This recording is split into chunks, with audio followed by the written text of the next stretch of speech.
저는 말이죠. 세상에 살면서 간도 쓸개도 다 내놓으라는 사람은 이번 생에 처음으로 봤습니다. 보통 사람들이라면 본인들 체면을 하는 것도 있으니 이것도 해달라 저것도 해달라 계속 부탁하는 것도 미안해 하잖아요. 근데 제 시댁 사람들은 어찌나 저를 귀찮게 하는지 오늘 여기서 제 이야기 보따리 한번 털어보려고 해요. 먼저 남편과의 결혼은 어떻게 했는지부터 이야기해야겠죠. 시댁과의 인연은 정말 질리기고도 길었다고 할 수 있어요. 친정엄마와 시모는 고등학교 때부터 절친한 친구였다고 해요. 하지만 학창시절의 연도 잠시 세월이 흐르면서 서로의 일이 바빠지기 시작하며 연락이 뜸해졌죠. 그러다 결국에는 만나지 않게 되었다고 하네요. 그렇게 단절된 세월이 수십 년이 지나고 4년 전에 우연히 다시 만나게 됐는데 그것이 인연이 되어 전 남편을 만나게 됐습니다. 어머, 너 영선이 아니니? 진짜 오랜만이다. 그동안 어떻게 지내고 살았어? 이게 누구야? 너 정이 아니야? 그래, 무슨 일이래? 그간 서로 바쁘다가 이렇게 만나다니 너무 반갑다 얘. 그러게 말이야. 서로 결혼하고 애들 생긴 다음에는 많이 뜸했잖아. 그동안 어찌나 먹고 살기 바쁘던지 우리가 해외로 나가지만 않았으면 다들 연락하고 살았을 텐데 세상 사는 게 참 쉽지 않더라고. 아무튼 이렇게 얼굴 보니까 너무 반갑네. 너는 농담도 참. 너희 집 잘 산다고 온 동네 소문났는데 뭐가 그렇게 힘들었다 그래. 아무튼 그래서 그동안 어떻게 지내고 살았어? 내가 먼저 연락하려고 했는데 어찌나 연락이 힘들던지 아무리 해외에 있다곤 하지만 전화 한 통이라도 하려 하니 아는 사람이 아무도 없더라. 시모의 말에 뜸을 들인 사람은 엄마였죠. 당시 저희 집 상황이 그리 썩 좋지 않았던 기억이 있거든요. 사실 남편 사업 때문에 연락한다는 게 틈이 안 생기더라고. 그리고 얘, 우리 집이 뭐 잘 산다고 그래. 그냥 남들보다 어려운 조금 모르고 산 정도지. 너도 참 유나는. 그나저나 네 옆에 예쁜 아가씨는 네 딸? 처음 보는 얼굴이네. 생긴 걸 보니 너를 똑 닮았는데 나이가 어떻게 된다니? 너무 곱네. 아가씨는 혹시 남자친구 있나? 말도 마라. 내 딸이라서 하는 말인데 이렇게 수줍음 많아서 결혼은 꿈도 못 꿔. 남자친구는 무슨 남자랑 손이라도 한번 잡아봤나 모르겠다. 엄마와 시모와 우연히 만난 그 자리에는 저도 함께 있었거든요. 당시 낯가림이 심했던 저는 그저 시모의 물음에 고개만 끄덕거리고 말았는데 그런 제 모습이 마치 요조숙녀 같다며 시모가 까르르 웃는 겁니다. 게다가 그런 저와 자기 아들을 이어주고 싶다며 엄마를 살살 꼬드기기도 했고요. 엄마는 시모의 말에 금방 넘어가셨고 전 그렇게 며칠 지나지도 않아서 남편과의 첫 만남을 가지게 됐어요. 저는 그렇게 어른들의 기대에 못 이겨 남편과 서로 마음도 통하지 못한 채로 결혼까지 가게 됐죠. 그렇다고 제가 남편을 아예 마음에 두지 않은 건 아니었어요. 서로 부모의 성화에 못 이겨 만난 사이였지만 그래도 늘 제게 잘해주려고 노력하는 모습과 외국에 오래 살았던 제가 느껴보지 못했던 자상한 남편의 모습은 제가 이후 남편과 결혼을 결심한 이유기도 했으니 말이에요. 아무튼 이런 사정이 있었으니 결혼 전에는 제 나름대로 남편을 위해 무척 많이 노력했죠. 그 노력 중 하나가 바로 결혼 후 살게 된 저희 신혼집인데 자기 친구 자식과 재결혼에 찬성했던 엄마와 달리 아버진 남편을 굉장히 탐탁치 않게 생각했어요. 솔직히 엄마 앞에서 털어놓으신 적은 없었지만 결혼 전에 엄마 몰래 저를 따로 불러 이런 말까지 했으니 남편이 싫어한다 보는 건 타당한 생각이었죠. 너 정말 너희 엄마 친구 아들이라는 그 남자랑 결혼할 생각이야? 너희 엄마고 너고 둘 다 왜 그렇게 사람 보는 눈이 없어? 도대체 그놈이 가진 게 뭐가 있냐? 능력? 자신감? 하다못해 그 집안에 돈이라도 많냐? 뭘 보고 그런 놈이랑 결혼하겠다고? 딱 봐도 너한테 잘해줄 것 같지도 않더구만. 사람을 어떻게 능력이나 돈으로만 판단할 수 있겠어요. 그 사람 저한테 정말 잘해주는 고마운 사람이에요. 처음엔 저도 그저 엄마가 만나라 말했기 때문에 만난 사이였지만 지금은 정도 많이 들었고요.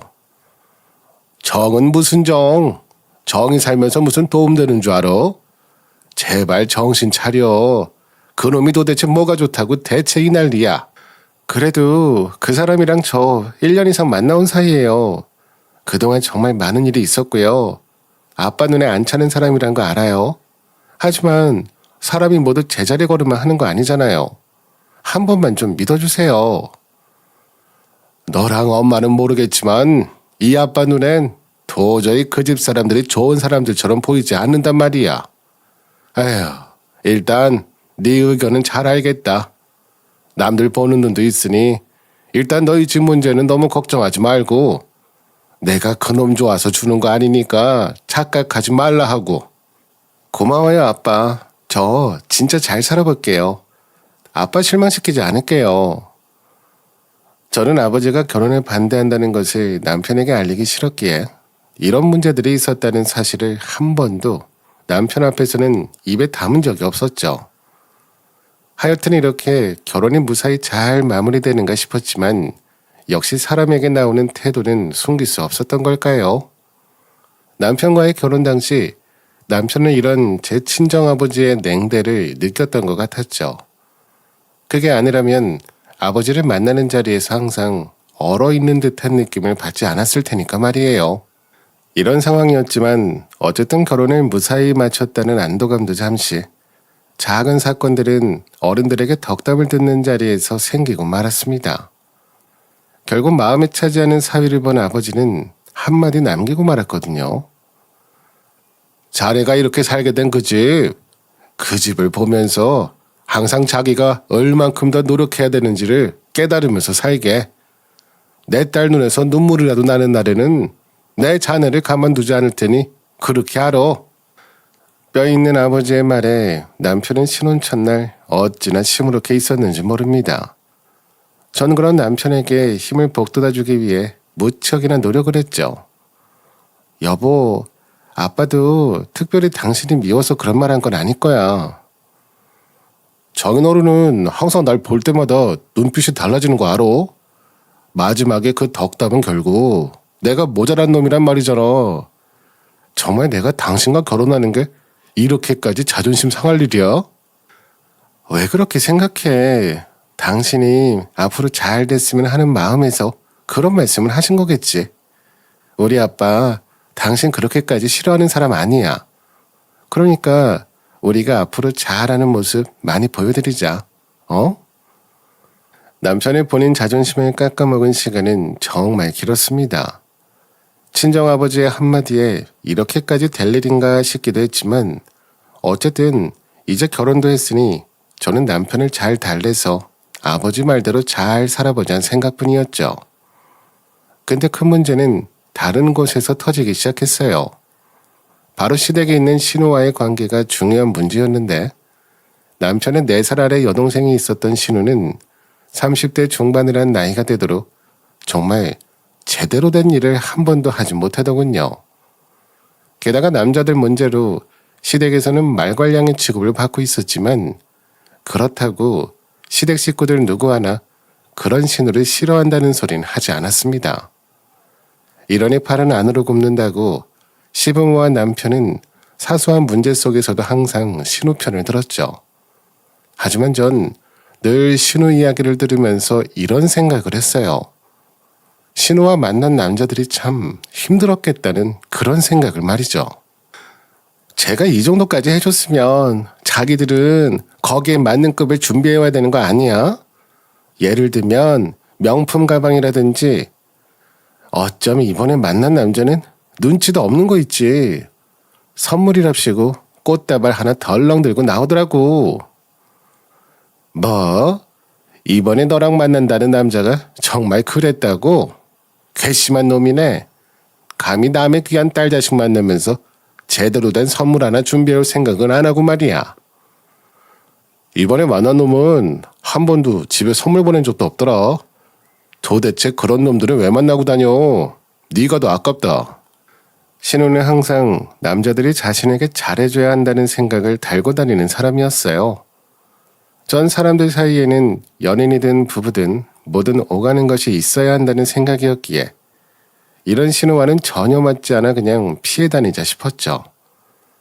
그렇다고 아예 신우와의 접점이 없을 수는 없었어요. 아무래도 결혼했으니 시댁 식구들과 아예 연을 끊고 살 수는 없었거든요. 그래서 신혼 초반에는 신우에게 이런 부탁을 들었던 적도 있죠. 그날 신우가 온 것도 참 이상하다는 생각은 했지만 하루는 저희 집에 신우가 놀러 오겠다 하더라고요. 저는 떨떠름했지만 그래도 남편 동생이니 알겠다 했고 놀러 온 신우는 부부 침실을 한번 구경하고 싶다며 제 팔을 붙잡고 놔주지 않았죠. 그런 신우의 기에 눌려 전 둘러보라 잠시 말하고 제 할 일을 하고 있었고요. 근데 갑자기 저를 큰 소리로 부르더라고요. 어머 언니, 여기 와서 내 부착 좀 들어줄래요? 여기 있는 이 가방, 그 유명한 명품 브랜드 가방 맞죠? 언니 이런 것도 가지고 있었어요? 집이 잘 산다고 하더니 진짜였나 봐요. 아, 그거 내 가방 맞아요. 우리 엄마가 이번에 결혼 준비하느라 애썼다고 사주신 거거든. 근데 그게 왜? 무슨 문제라도 있어? 사실 제가 이번에 만나는 남자가 정말 괜찮거든요. 그래서 정말 결혼하고 싶다고 생각하고 있는데 저 그 남자한테 진짜 잘 보이고 싶단 말이에요. 혹시 이거 제가 하루만 빌려가면 안 될까요? 네. 제가 어지간하면 이런 부탁 잘 안 하는 거 아시잖아요. 부탁해요. 제 속마음으로는 그걸 빌려주고 싶지 않았어요. 친정엄마에게 받은 선물이기도 했고 남과 함께 공유하기엔 액수가 큰 물건이었으니 말이에요. 하지만 시댁 식구들 눈치도 보이고 지금 당장 빌려주지 않으면 남편이 무슨 말을 하려나 싶어서 그냥 빌려줬죠. 하지만 이때 전 신우에게 가방을 빌려주면 안 됐습니다. 왜냐면 그 이후로도 신우는 무슨 일이 있을 때마다 저희 집에 놀러와서는 제 물건을 잠시 쓰고 가져다 준다며 빌려갔거든요. 아니 제가 빌려준다는 말도 안 했는데 멋대로 들고 가는 경우도 생겼죠. 물론 물건 빌려가는 것 정도는 정말 아무것도 아닙니다. 하지만 물건 빌려간 다음에는 항상 제가 먼저 말을 꺼내지 않으면 그 빌려간 물건들을 돌려줄 생각을 전혀 1도 하지 않더라고요. 그렇다고 제가 이 문제에 대해 이야기하지 않은 것도 아니에요. 아가씨, 혹시 저번에 빌려간 물건은 언제 돌려줄 생각이야? 나도 이번에 그 물건 필요한 일이 있어서. 아, 그거요? 돌려주려고 챙겨놨는데 깜빡하고 집에 놔두고 와버린 거 있죠. 제가 다음에 올 때는 꼭 챙겨올게요. 항상 신우는 제 무릎에 시치미를 뚝 떼면서 말을 하곤 했죠. 그러나 문제는 이뿐만이 아니었어요. 그래, 물건을 빌려가는 것은 어차피 가족 사이고 하니 언젠가는 받을 수 있다 생각할 수 있었죠. 근데 시간이 지나고 나서는 자잘하게 돈도 빌려달라 저한테 요구하더라고요. 그렇다고 매번 빌려가는 돈의 액수가 컸냐 하면 그렇지도 않았어요. 하지만 계속 이런 일이 반복되고 나니 안 되겠다 싶어 생각난 김에 모아서 얼마나 되나 봤죠. 근데 액수가 꽤 크더라고요. 그래서 이렇게는 안 되겠다 싶어 신우를 불러 정중하게 부탁했죠. 아가씨, 그간 내가 아무 말도 안 하고 있었는데 얼마 전에 깨달은 게 있어서요. 앞으로는 저한테 돈이나 물건 이야기 안 했으면 좋겠어요. 아무리 가족 사이라 해도 이건 아닌 것 같아. 갑자기 그게 무슨 소리예요? 언니는 제가 밖에서 다른 사람들한테 무시당하고 살아도 괜찮다는 거예요? 그리고 대뜸 이런 식으로 못 박아 말하면 어떡해요? 전 언니만 철석같이 믿고 다음 주 계획도 미리 다 세워뒀는데. 계획? 무슨 계획인지 모르겠지만 그렇게 말해도 내 마음은 안 변해. 이렇게 됐으니 솔직히 내 심정 아가씨한테 말할게. 그동안 내 물건 빌려가서 제때 돌려준 적이나 있었어?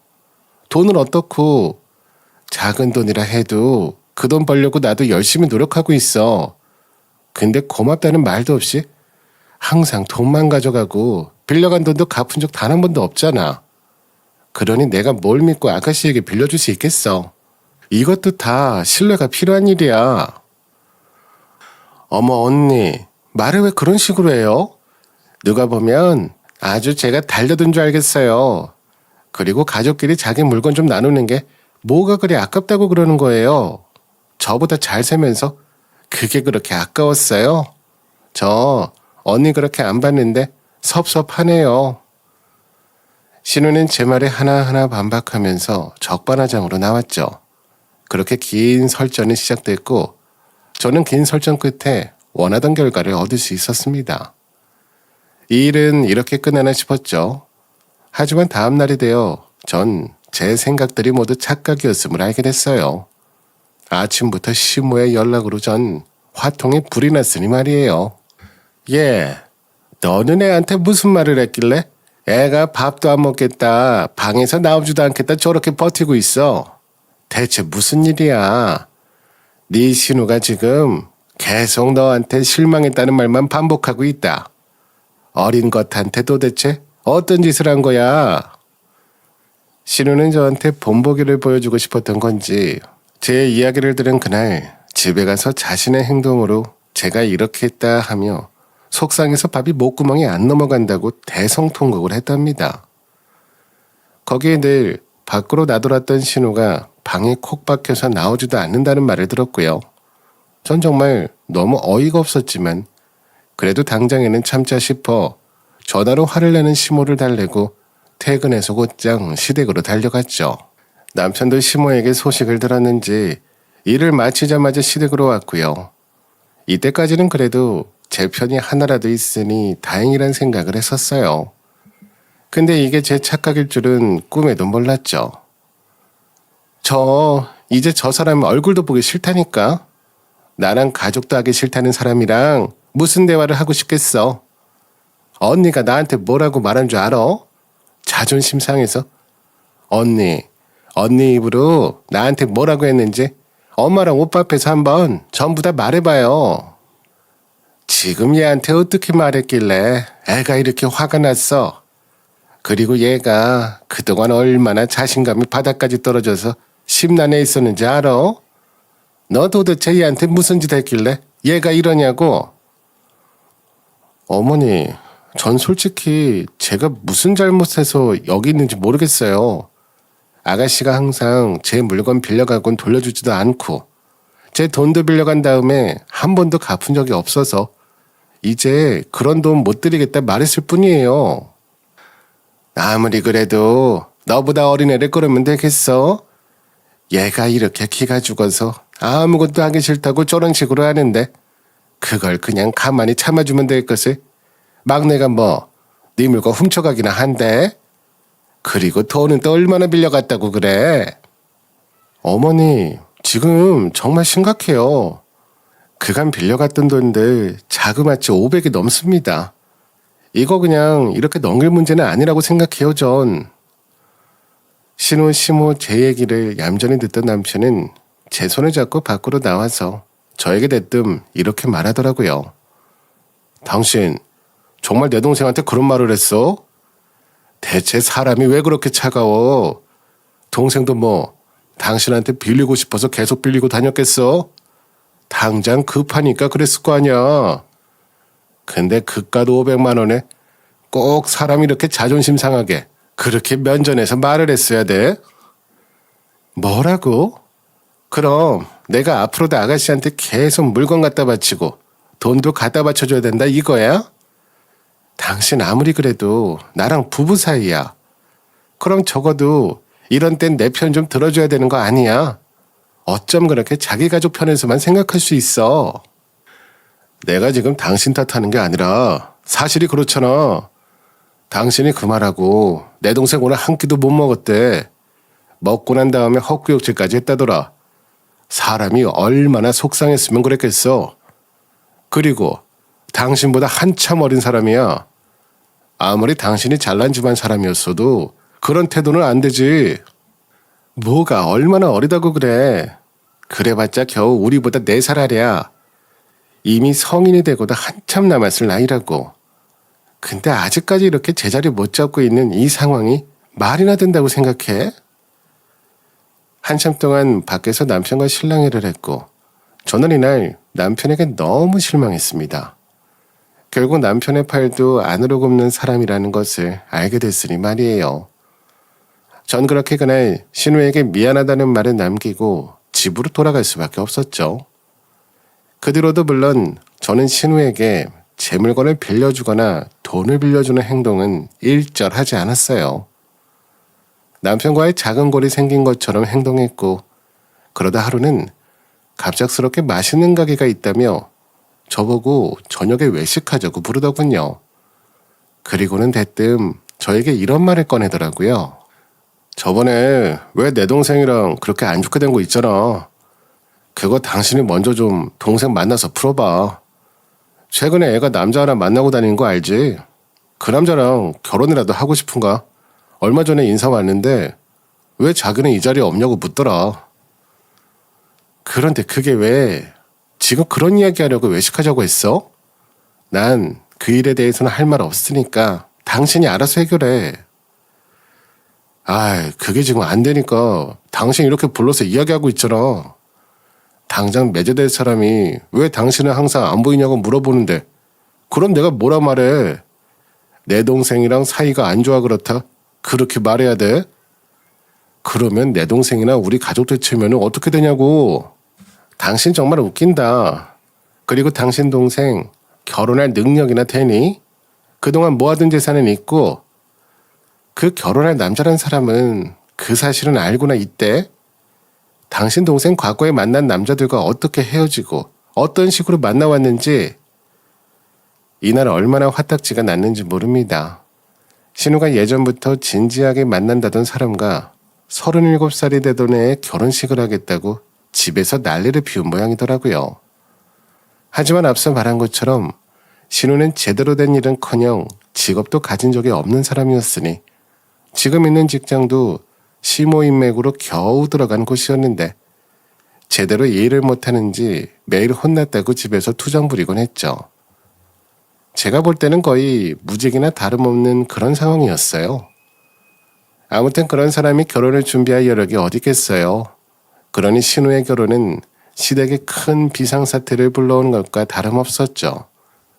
당신이 이런 식으로 협조 안 하면 나도 다 생각이 있어. 정말로 이렇게 계속 비협조적으로 굴 거야? 안 그래도 당신한테 물어보고 싶었어. 그래, 아가씨의 결혼까지는 그렇다 치자. 근데 소식 들어보니까 아가씨 이번에 그 호텔인가 하는 데서 결혼식 한다면서? 아가씨 결혼식은 왜 그렇게 크게 한대? 돈 한두 푼 드는 것도 아니면서 그럴 돈이나 있대? 그럼 지금까지 살아온 시간이 있고 부모님 체면도 있는데 식을 작게 올려?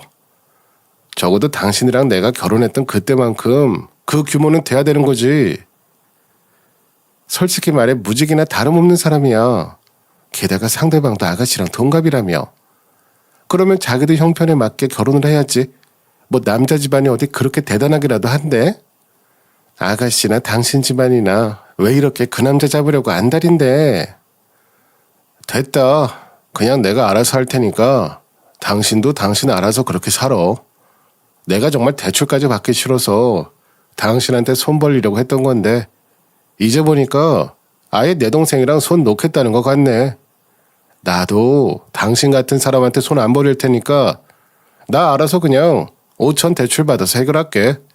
그렇게 알고나 있어. 그게 당신이 나한테 할 말이니?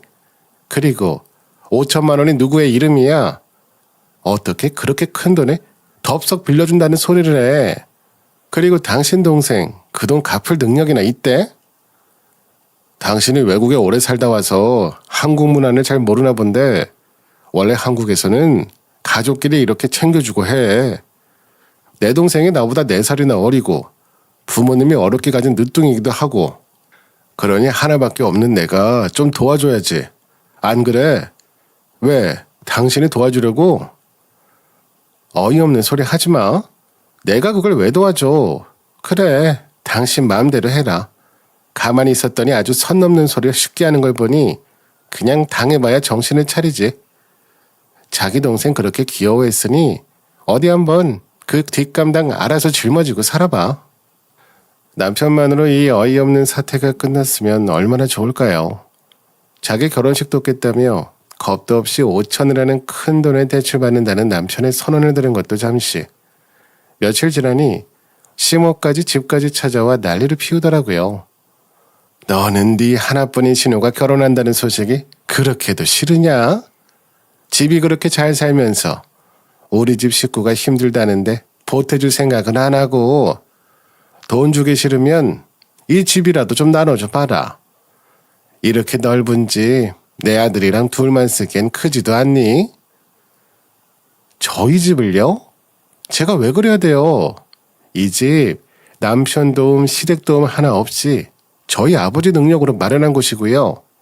제가 아가씨랑 왜 살아야 되는지 정말 이유를 하나도 모르겠네요. 대바라진년. 어려운 사람 하나 살리는 셈 치고 같이 살면 어디가 덧나니?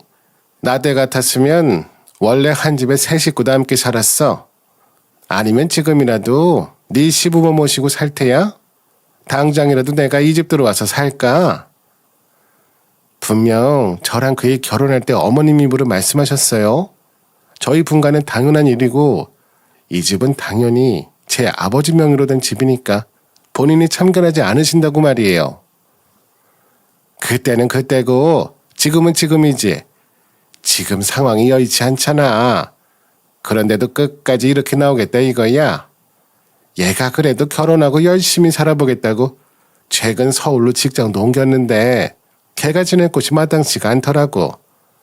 그런 애를 그냥 보듬어 달라 말하는데 그게 그렇게도 어려운 부탁이야. 어머님도 생각을 해보세요. 솔직히 제 물건 탐내던 사람을 어떻게 제 집에 들일 수 있겠어요? 그리고 저희 집에서 지내고 싶으면 본인이 직접 찾아와서 부탁하고 그때 일들 전부 사과하라고 하세요. 그럼 제가 받아드릴게요. 시모는 갑자기 찾아와서 신우를 저희 집에 살게 해달라고 하는데 그 이유가 정말 못마땅하더라고요. 원래도 일을 못해서 지방에 겨우 자리 잡았던 사람을 어떻게 서울로 일을 잡아서 보냈는데 지낼 곳이 마뜩찮다며 당연히 일을 하러 왔으면 집을 먼저 구하는 게 우선 아닌가요? 정말 답답하고 이런 집구석 사람들이랑 계속 지내야 하나 싶었죠. 그러다 신우가 결국 서울 생활을 접고 다시 지방으로 내려가게 됐는데 이것 때문에 결혼이 무산될 뻔했다며 나중에는 시모가 찾아와 저를 붙잡고 아주 고발하듯이 말하더군요. 내 딸이 아주 큰일 날 뻔한 거 넌 모르지? 저번에 네가 우리 딸 집에 잠시 머물게 해주기라도 했으면 애 자존심 상하지도 않고 어떻게 결혼식까지 잘 마무리됐을 거 아니야? 이게 뭐냐? 서로 망신살만 잔뜩 끼고. 이런 상황이었으니 정말 하나뿐인 딸이라며 여동생이라며 어찌나 끼고 살았겠습니까? 물론 제 입장에서는 우습지도 않았지만 말이에요. 아무튼 결국 신우는 거의 무직에 가까운 상태로 결혼식을 올리게 됐고 남편 대 사람과의 사이도 어떻게 잘 회복됐다는 소식은 들었네요. 하지만 남편은 자신이 저지른 일에 대한 뒷수습으로 바쁜 나날을 보내야 됐고요. 시모 역시 급하게 신우 결혼식을 준비하며 끌어다 쓴 돈을 메우려 이리저리 뛰어다니기 바빴습니다. 전 그런 시댁 식구들과 남편이 한심한 사람들처럼 보였죠. 근데 제가 가만히 보면 시댁에서요, 신우 남편에게 무척이나 지극정성으로 대했습니다. 시어머님이 사위 될 사람한테 선물도 사다 보내고 불러다 밥도 몇 번이나 사주고 남편도 어찌나 옆에서 쩔쩔매던지 제가 보기엔 정말 지극히 평범한 남자였거든요. 나이는 신우랑 동갑에 중견기업 다니는 월급쟁이에 집안이 그리 잘 살지도 않았고 모은 돈도 얼마 없다 했고요. 결국 그 정성이 통했는지 신우는 결혼식까지 무사히 잘 마쳤습니다. 거기서 끝났으면 다행인데 남편이 대뜸 신우네 생활비를 50씩 보태주겠다 나서고 결국 돈 문제로 매일매일 남편과 다투게 되면서 저는 참다가 친정엄마께 다 이야기하고 말았습니다. 뭐라고? 지금 네가 그러니까 그 집에서 그런 대우를 받고 살았다고? 왜 지금까지 나한테 얘기하지 않았어? 네, 이놈들을 당장에 그냥. 엄마는 곧장 전화를 끊으시더니 제 남편에게 전화하시는 것 같았고, 그날 밤 퇴근에 들어온 남편은 아주 기가 막힌 소리를 꺼냈습니다. 당신 잘 왔네. 여기 앉아서 나랑 얘기 좀 해. 나도 도저히 이렇게 당신 구박받고는 못 살겠다. 무슨 소리 하려고 그래. 그리고 당신이 지금까지 잔소리 받을 짓을 했으니 내가 잔소리하는 거지. 밖에 어느 누굴 자꾸 물어봐. 지금 우리 상황이 잔소리 안 하고 배겼는지. 내가 이번에 내 동생 결혼식 준비하면서 느낀 게 많아서 그런다. 왜? 당신 가족들이랑 정말 비교되더라. 매제 집은 얼마나 분위기가 좋던지 이런 게 진짜 가족이지 싶은 생각도 들더라. 매제 보면서 내가 정말 무슨 생각까지 한 줄 알아? 그래, 지금 당신이 하고 싶은 얘기 어디 내 앞에서 다 해봐. 한번 무슨 얘기 하나 드러나 보자. 우리 집이 당신한테 뭘 그렇게 잘못해서 당신이 이렇게 나오는지. 그간 쌓인 것들이 많아 제 입에서도 결코 좋은 말은 나오지 않더군요. 하지만 남편 역시도 쌓인 게 많다는 식으로 말하는데 정말 이 집안엔 체면도 없나 싶은 생각이 들었습니다. 내가 하라고 하면 못할 줄 알아? 매제는 우리 집에서 정말 누가 엄마 친자식인지 모를 정도로 대접받고 살아. 나도 당연히 매제한테 잘 챙겨주고. 근데 난 당신 집에 가서 그런 대접 한 번이라도 받아본 적 있어? 싸늘한 눈초리나 없었으면 다행이지. 그래, 솔직하게 우리 아빠 처음엔 당신하고 결혼한다 했을 때 많이 걱정하셨어. 그건 너무 당연한 거 아니야? 딸 가진 집안은 다 그래. 당신 집도 마찬가지 아니었어? 그리고 그때 당신이 얼마나 탐탁지 않았으면 그랬겠어. 바로 그런 태도가 정말 마음에 안 든다는 거야. 그러니까 이때까지 내가 제대로 된 사위 대접도 못 받고 산 거지. 이렇게 매제 덕분에 알게 된 이상 나도 할 말은 해야겠다. 그래서 나한테 뭘 어떻게 해달라는 거야? 당신이 이런 말 갑자기 나한테 하는 취지가 뭔데? 나도 이제 당신한테 피해 보상이라도 받아야겠어. 이 집, 우리 신혼집, 당장 우리들 공동명의로 바꿔. 지금까지 노력했던 내 집은 당신도 이제 인정할 때가 되지 않았어? 나같이 묵묵하게 이런 냉대 견디며 버텨온 신랑감이 어디 흔한 줄 알아? 공동명의? 무슨 공동명의? 지금 당신 땡전 한 푼 없을 때 우리 아빠 명의로 된 이 집 그대로 우리한테 내어준 것만 해도 감사합니다 해야 되는 거 아니야? 솔직히 말해서 우리가 월세를 부담하기로 했어? 아님 우리 부모님한테 용돈이라도 넉넉히 쥐어드렸어? 당신 지금 어이도 없는 요구하는 거 알고나 하는 말이지? 됐고, 난 내 생각 다 말했으니까 이제 당신이 알아서 결정해. 내 매제가 사는 걸 보니 나도 이런 식으로 살면 안 되겠다는 생각에 당신한테 이렇게 내 권리 찾으려고 말하는 거니까. 그리고는 역시나 남편도 시어머니께 다 이야기한 것 같았습니다. 다음날 바로 연락이 오셔서 저에게 쏟아내시더군요. 내 듣자하니 너 우리 아들한테 마음에 상처 주는 말 했다며? 너희 집은 그렇게 잘 살면서 용돈은 무슨 용돈이 필요해? 솔직하게 말하면 너도 나한테 용돈 그리 넉넉하게 줘본 적 없었다. 어디서 감히 금쪽 같은 내 자식들한테 우더른 행세야. 너희 집에서 그렇게 가르치든 내 정이 그렇게 안 받는데 아주 못 빼먹은 사람이었구먼. 지금 저희 어머니더러 못 빼먹은 사람이라고 하셨어요? 그리고 제가 왜 남편이랑 공동명의를 해야 되는데요? 그 집 당연히 저희 아빠 명의로 된 저희 아버지 집이고요. 저흰 그저 그 안에 얹혀 사는 사람일 뿐이에요. 당연한 대가도 지불하지 않은 사람이 어떻게 그런 논리를 펼칠 수가 있죠? 아주 어른한테 따박따박 말대꾸하는 모습이 보기가 좋구나. 너는 처음부터 우리 집 사람들이 아주 우습게 보였지? 돈 좀 있다고 그렇게 함부로 말하는 거 아니다. 내 긴 말 더 하기 싫으니 내 아들이랑 그 집 공동명의로 하고 이번 일 마무리 지어. 정말 양심이라고는 쥐뿔도 없으신 모양이네요, 어머니. 이제 보니 전부 한통속이었네. 저도 이제 못 참습니다. 저 그 사람이랑 더 이상 같이 안 살 테니 알아서 짐 빼서 데려가세요. 지금 네가 우리 아들 녀석이랑 이혼한다는 말이냐? 감히 우리 아들 뒤통수를 이런 식으로 후려쳐? 그러고도 네가 곱게 이혼할 수 있을 줄 알아? 나랑 내 아들 가만히 안 있을 거니까 그리 알아라. 그리고는 시모는 곧장 친정엄마께 전화를 했다더군요. 저도 나중에 엄마께 들었는데 너무 어이가 없는 게 친정아빠가 하시는 회사 앞에 찾아가서 1인 시위를 하겠다고, 딸을 잘못 키워서 한 집안을 가루로 만들어놨다고 온 세상 사람들에게 알리겠다고 말했다는 겁니다. 그래서 친정엄마께서는 곧장 회사 담당 변호사에게 연락을 했고, 시어머니는 변호사에게 한마디 듣고는 죄송하다며 싹싹 빌었다더군요. 사람이 염치가 없어도 이 정도로 없을 수 있는지, 그것도 한 지붕 아래서 이럴 수가 있는지 정말 기가 막혔네요. 더 웃긴 사실은 말이에요. 그렇게나 팔이 안쪽으로 굽던 남편에게는 시모가 이런 방구도 하지 않았는지 지금까지도 그런 일이 있었다는 사실을 전혀 모른다는 겁니다.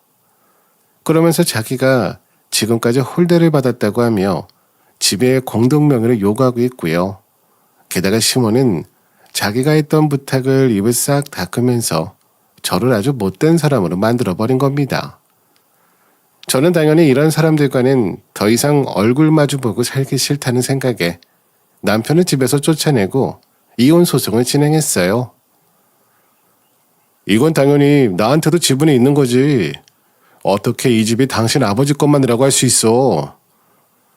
당신이 이 집에 살면서 한 번이라도 우리 부모님 용돈 챙겨준 적은 있어? 당신 동생이란 사람이 내 돈 갈취해 갈 때는 못 본 척 지내지 않았던가? 당신 부모라는 사람이 나를 구박할 땐 또 어떻고? 근데 감히 공동명의 주장을 해? 퍽이나 말되는 소리다. 그러면 우리 결혼 생활 동안 내가 집에서 받은 대우는 말이 된다고 생각하고? 당연히 타당하지. 우리 집에서 당신한테 뭘 그렇게 못해줬는데, 당신 어렵다는 말에 우리 부모님 선뜻 자기 돈 내주신 분들이야. 나한테 말 안 하면 내가 모를 줄 알았어? 그리고 당신 집안에서 이렇게 날 홀대할 때도 내가 참겠다 하는 말에 당신 보면서 웃으시던 분들이고, 천인공노할 사람은 바로 당신이야. 내가 아니라. 남편은 제 말에 대꾸할 말이 없는지 이후로는 아무런 말도 없었죠. 그렇게 전 이혼 소송을 진행하면서 정말 많은 사실을 시댁에 털어놨어요. 남편의 집안은 참으로 콩가루 집안이 아닐 수 없었는데요. 신우라는 사람이 저한테 물건을 많이 빌려가고 돌려주지도 않고 돈도 빌려갔다고 했잖아요. 사실은 그게 다가 아니었어요. 남편과 이혼 소송에서 이길 수 있었던 결정적인 이유기도 했는데, 신우가 정말 손버릇이 좋지 않았거든요. 항상 안방에 들어가서 나오면 제 물건이 하나씩 사라져 있더라고요. 물론 당시엔 전 그걸 남편에게 얘기했지만 남편은 듣는 둥 마는 둥 하며 자기 가족 지키기만 급급했고요. 이러한 증거들을 바탕으로 마지막까지 공동명의를 주장했던 남편의 태도가 굉장히 문제 있다고 판단하신 것 같았어요. 그래서 오히려 남편이 제게 정신적인 피해를 준 위자료를 주게 됐죠. 쌤통이다 싶었어요. 전 이번 일로 처음 본 사람들을 믿지 않는 습관이 생겼죠. 지금까지 제가 너무 순진하고 안일하게 살아왔던 과거에 대한 부분을 정말 많이 반성하게 된 것 같아요.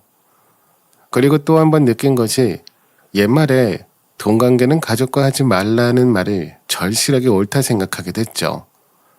전 제 이야기를 듣는 청자분들이 당하고 사는 인생은 살지 않았으면 하는 마음에 제 사연을 보내게 되었어요. 들어주셔서 감사하고요. 다들 행복함이 가득한 나날이 가득하셨으면 좋겠네요.